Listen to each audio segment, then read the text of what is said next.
गोवर्धन पूजा के दिन गौ माता को खिला देना, ये 3 चीजें 7 जन्मों के पाप नष्ट होंगे, दरिद्रता दूर हो जाएगी, मां कामधेनु की कृपा से हर मनोकामना पूर्ण होगी। इस वीडियो में हम जानेंगे कि गोवर्धन पूजा किस दिन मनाई जाएगी, गोवर्धन पूजा का शुभ मुहूर्त कब है, गोवर्धन पूजा के दिन कौन से उपाय करने चाहिए और गोवर्धन पूजा की विधि कौन सी है।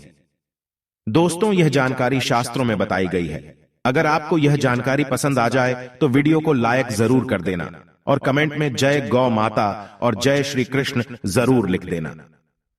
नमस्कार, आपका स्वागत है। दोस्तों, 5 दिवसीय दिवाली पर्व के चौथे दिन गोवर्धन पूजा की जाती है। यह पर्व कार्तिक माह के शुक्ल पक्ष की प्रतिपदा तिथि को मनाया जाता है। इस दिन घरों में गोवर्धन पर्वत बनाया जाता है और भगवान श्री कृष्ण की प्रतिमा बनाई जाती है।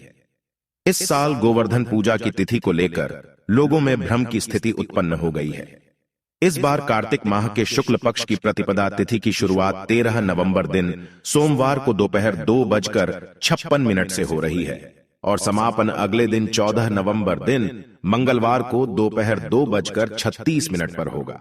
पंचांग के अनुसार इस वर्ष गोवर्धन पूजा का शुभ मुहूर्त 14 नवंबर को सुबह 6:43 से लेकर 8:52 के बीच में रहेगा। ऐसे में गोवर्धन पूजा के लिए 2 घंटे 9 मिनट का समय पूजा के लिए श्रेष्ठ रहेगा। गोवर्धन पूजा के दिन कुछ शुभ योगों का निर्माण हो रहा है। इस बार गोवर्धन पूजा के दिन शोभन योग सुबह से लेकर दोपहर 1:57 तक रहेगा। उसके पश्चात अतिगंड योग शुरू हो जाएगा। अतिगंड योग शुभ माना नहीं जाता है, इसीलिए इससे पहले ही पूजा कर लेनी चाहिए। इसके अलावा गोवर्धन पूजा के दिन सुबह से ही अनुराधा नक्षत्र होगा। इस दौरान पूजा करने से शुभ फलों की प्राप्ति होती है। तो चलिए जान लेते हैं गोवर्धन पूजा के इस पवित्र दिवस पर मनुष्य को शुभ फलों की प्राप्ति के लिए कौन से कार्य करने चाहिए। दोस्तों, सबसे पहले आपको संक्षिप्त में बताते हैं कि गोवर्धन पूजा क्यों की जाती है, इसके पीछे की कथा कौन सी है। ये द्वापर युग की बात है, जब गोकुल के निवासी हर साल देवराज इंद्र को प्रसन्न करने के लिए उनकी पूजा आराधना करते थे ताकि देवराज की कृपा से बारिश अच्छी हो। लेकिन देवराज को इस बात का अहंकार हो गया था, इसीलिए देवराज के इस अहंकार को तोड़ने के लिए भगवान श्री कृष्ण ने गोकुल निवासियों को देवराज इंद्र के स्थान पर गोवर्धन पर्वत की पूजा करने के लिए कहा था। फिर गोकुल वासियों ने देवराज के स्थान पर गोवर्धन की पूजा करना आरंभ किया। इससे क्रोधित होकर इंद्र ने गोकुल वासियों पर भयंकर तूफान, बारिश और बिजली का वर्षाव करना शुरू कर दिया। तभी भगवान श्री कृष्ण ने गोवर्धन पर्वत को अपनी कनिष्ठा उंगली पर धारण करके समस्त गोकुल वासियों के प्राणों की रक्षा की थी और देवराज से युद्ध करके उनका अहंकार भी तोड़ दिया था। तभी से भारतवर्ष में गोवर्धन की पूजा की जाती है। तो यह थी गोवर्धन पूजा की संक्षिप्त कथा। तो चलिए दोस्तों, अब जानते हैं गोवर्धन पूजा कैसे करनी चाहिए। गोवर्धन पूजा के दिन प्रातः काल में जल्दी जागकर शरीर की तेल मालिश करने के पश्चात स्नान आदि करके शुद्ध हो जाए। पूजा के लिए गौ माता के गोबर से गोवर्धन का पर्वत बनाएं। इसमें एक लेटे हुए मनुष्य की आकृति में पर्वत बनाया जाता है। यदि आप ठीक से नहीं बना पाते हैं तो आप केवल एक पर्वत की आकृति भी बना सकते हैं। प्रतीक के रूप में इस गोबर से बने पर्वत पर छोटे छोटे पौधे तथा पेड़ की टहनी लगानी चाहिए और फूलों से इसे सजाना चाहिए। जब आप गोवर्धन का पर्वत बना ले तो उसके समक्ष भगवान श्री कृष्ण की मूर्ति रखे और उनके सामने एक दीपक रखे।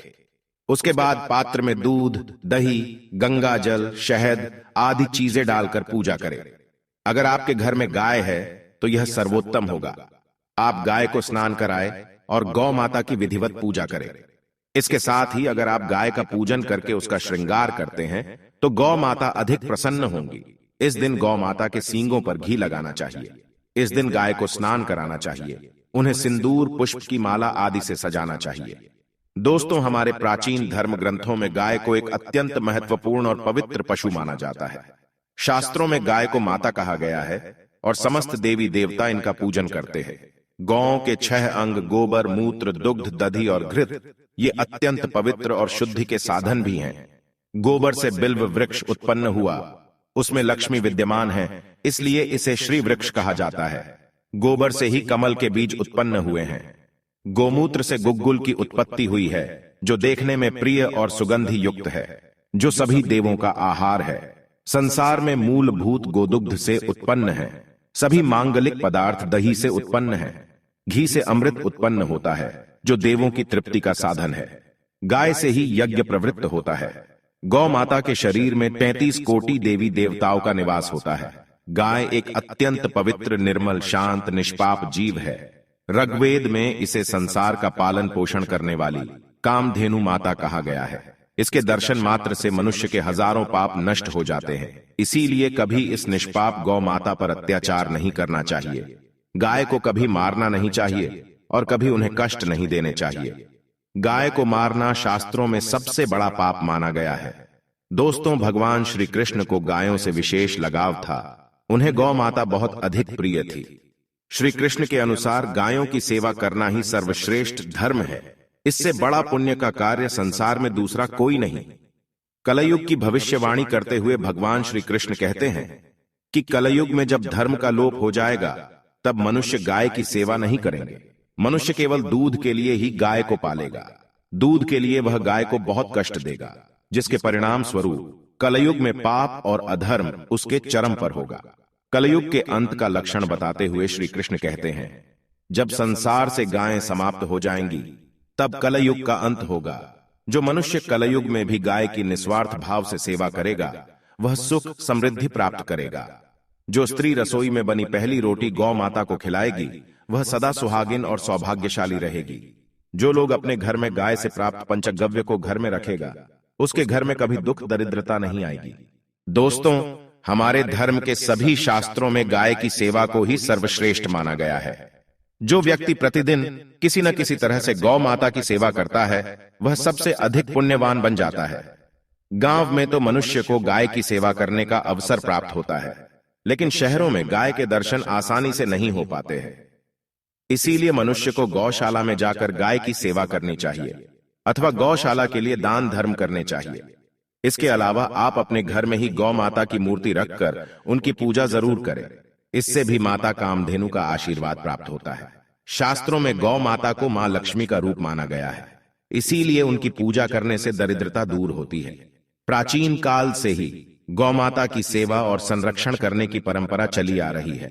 कई ऋषि मुनि अपनी कुटिया में गायों का पालन करते थे तथा राजा महाराज गायों का दान करते थे। गायों के दान को सबसे बड़ा दान कहा गया है। गाय का दान करने से सभी जन्मों के पाप नष्ट हो जाते हैं और मनुष्य को मोक्ष की प्राप्ति होती है। आज हम आपको गौ माता के संबंध में बहुत ही महत्वपूर्ण बातें बताने जा रहे हैं। गाय की पूजा कैसे करनी चाहिए, गाय को कौन सी चीजें खिलाने से कौन सा फल मिलता है तथा गाय के किस अंग को स्पर्श करने से दरिद्रता दूर होती है आदि के बारे में हमारे शास्त्रों में बहुत ही महत्वपूर्ण ज्ञान दिया गया है। हमारी अत्यंत पूजनीय गौ माता के बारे में आप सभी को यह बातें अवश्य जान लेनी चाहिए। इससे आपके जीवन से सभी प्रकार के कष्ट दूर होंगे। दोस्तों, कई बार महिलाएं जाने अनजाने में गाय को कुछ चीजें खिला देती है जिससे मां लक्ष्मी क्रोधित हो जाती है। शास्त्रों में कहा गया है कि ये चीजें गाय को कभी नहीं खिलानी चाहिए। इससे मनुष्य के जीवन में दुर्भाग्य आता है और उसे किसी भी कार्य में सफलता नहीं मिलती है। तो चलिए जान लेते हैं गौ माता के विषय में महत्वपूर्ण नियम।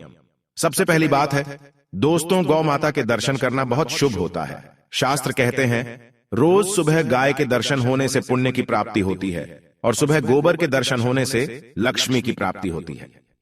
अगर किसी महत्वपूर्ण कार्य के लिए जा रहे हैं और अचानक ही गौ माता आपके रास्ते में आ जाती है तो वह कार्य निश्चित ही सफल हो जाता है। किसी भी यात्रा पर निकलते समय अगर गौ माता के दर्शन हो जाए तो वह यात्रा सुखपूर्वक पूर्ण हो जाती है, इसमें संशय नहीं है। ज्योतिष शास्त्र के अनुसार कुंडली में यदि पितृ दोष होता है तो अन्य उपायों के साथ साथ गौमाता को प्रतिदिन रोटी और घास खिलाने से लाभ होता है और पितृ दोष से मुक्ति मिलती है। इसी तरह कुंडली में यदि शनि की 7.5 या महादशा है तो हर शनिवार और अमावस्या को काले रंग की गाय को घास या रोटी खिलाएं और उसकी पूजा करें। इससे शनि दोष कम होता है। गौमूत्र यानी कि गाय का मूत्र बहुत ही उपयोगी, पवित्र और स्वास्थ्य की दृष्टि से अत्यंत हितकारी होता है। आध्यात्मिक दृष्टि से तो गौमूत्र का महत्व है ही, साथ ही वैज्ञानिक और स्वास्थ्य की दृष्टि से भी गौमूत्र के बहुत से लाभ बताए गए हैं। गौमूत्र में बहुत से खनिज पदार्थ और स्वास्थ्य वर्धक तत्व होते हैं जो हमारे शरीर की शुद्धि करते हैं। और बहुत से रोगों से भी बचाते हैं।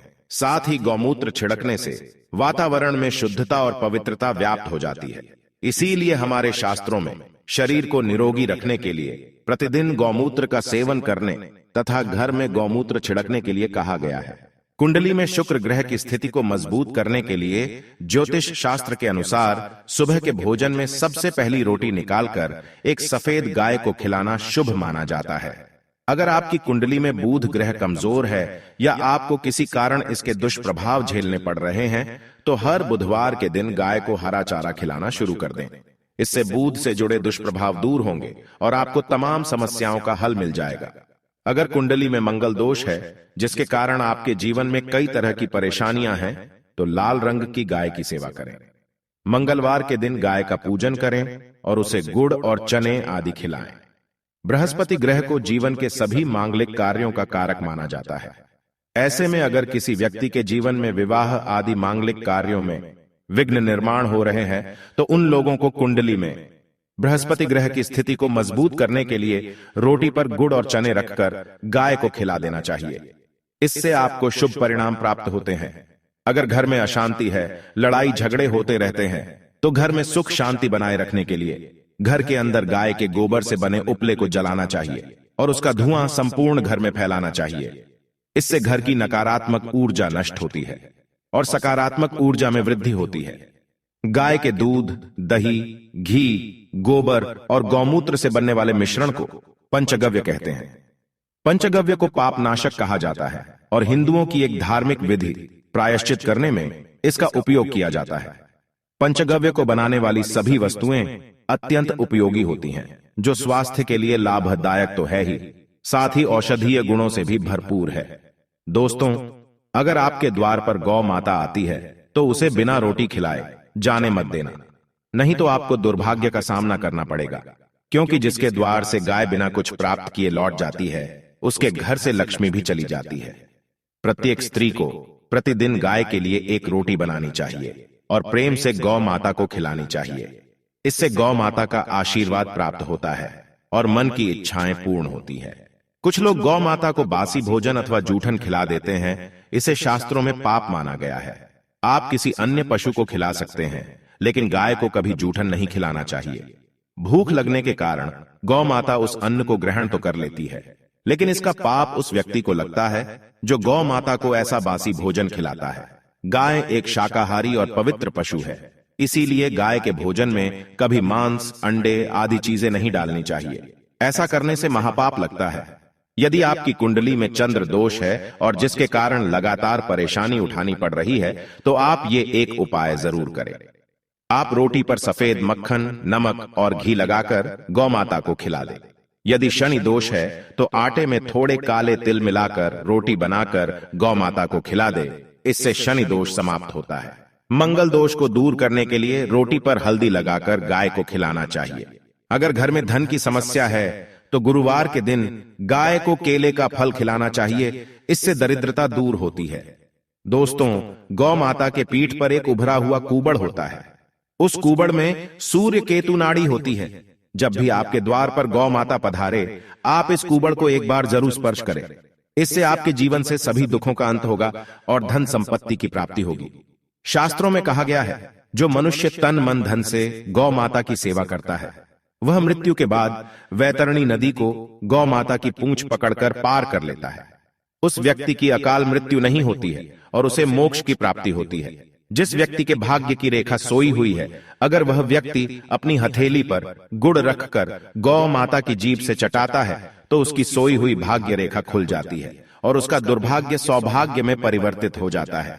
गोवर्धन पूजा के दिन अगर आप गाय को मीठी रोटी खिलाते हैं तो गौ माता अत्यंत प्रसन्न होती है।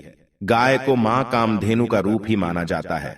गौ माता की सेवा करने से व्यक्ति के समस्त दुख दूर हो जाते हैं और घर में सुख समृद्धि आती है। इसके साथ ही गोवर्धन पूजा के दिन गाय को गुड़ खिलाने की परंपरा है। ऐसा करने से व्यक्ति सभी प्रकार की व्याधियों से मुक्त होता है और उसके सभी कार्य सिद्ध हो जाते हैं। तो दोस्तों, इस प्रकार से आप सभी गौ माता की सेवा जरूर करें। उम्मीद है आपको यह जानकारी अच्छी लगी होगी। वीडियो को लाइक जरूर करें और कमेंट में जय गौ माता और जय श्री कृष्ण जरूर लिखें। साथ ही चैनल को सब्सक्राइब करें। आप सभी का धन्यवाद।